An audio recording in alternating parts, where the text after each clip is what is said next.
کہ افشا اور سبھی گھر والے کل گھر آئیں گے، آپ کو یہاں رہنا ہے تو رہ جائیں ورنہ اپنے گھر چلی جائیں۔ یہ سن کر میرا دل زور زور سے دھڑکنے لگا۔ ان کے گھر میں رات گزارنا میرے لیے کافی مشکل تھا۔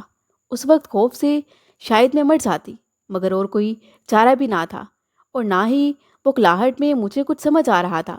لہٰذا میں نے ایک بار پھر سے جھوٹ کہا کہ میں تو دوسرے شہر سے آئی تھی، رات کو اکیلے گھر میں کیسے رہ سکتی ہوں؟ ایسا کریں، آپ مجھے حیات آباد چھوڑائیں، وہاں میری پھپھو رہتی ہیں، میں ان کے گھر چلی جاتی ہوں۔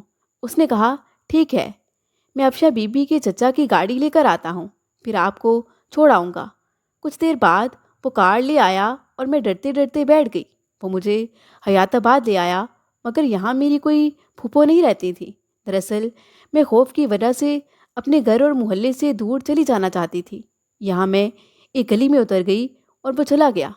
رات ہونے والی تھی، میں خوف زدہ تھی کہ اب کہاں جاؤں۔ میں اس گھر میں چلی گئی کہ جس کا دروازہ سامنے تھا اور دروازہ کھلا تھا۔ ڈرتے ڈرتے آگے بڑھی تو ایک عورت کے کراہنے کی آواز سنائی دی۔ کمرے میں جھانکا، ایک بوڑھی عورت پلنگ پر لیٹی تھی اور درد سے کرا رہی تھی۔ شاید اس کی طبیعت ٹھیک نہ تھی۔ میرے قدموں کی آہٹ سن کر وہ بولی، اچھا ہوا زرینہ تم آ گئی، میں سمجھی تھی کہ تمہاری بیٹی نے تمہیں روک لیا ہے اور آج تم نہیں آؤ گی۔ میری طبیعت بہت خراب ہے، بس تم جاگتی رہنا اور میرے قریب ہی رہنا۔ اس پورے گھر میں اس عورت کے سوا کوئی موجود نہ تھا۔ میں نے اس عورت کو کوئی جواب نہ دیا۔ اس نے جس دوا کی طرف اشارہ کیا تھا وہ اسے کھلائی، پانی پلایا اور قریب پڑے صوفے پر بیٹھ گئی۔ دوا غالباً خواب آور تھی۔